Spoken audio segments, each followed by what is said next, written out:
Magandang araw po sa ating mga atleta, coaches, teachers, organizers, mga magulang at sa lahat ng mga bumubuo ng 2026 Palarong Pambansa.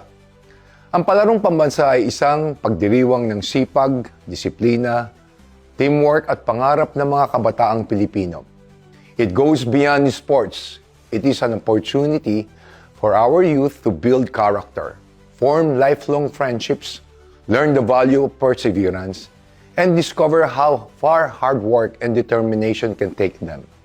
Sa bawat ensayo, bawat pawis, bawat sakripisyo, at bawat laban, ipinapakita ninyo ang tunay na diwa ng sportsmanship at ang lakas ng kabataang Pilipino.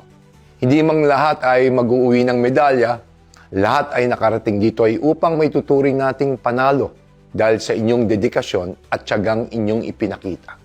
Sports has the power to unite communities, inspire excellence, and shape character. Dito nauhubog ang resiliency, leadership, at fighting spirit na dadalhin ninyo, hindi lamang sa laro, kundi maging sa inyong buhay.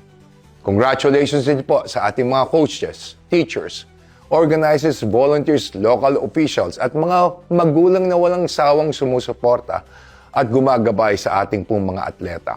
Ang tagumpay ng ating kabataan ay tagumpay rin ng bawat taong tumutulong upang maabot nila ang kanilang mga pangarap.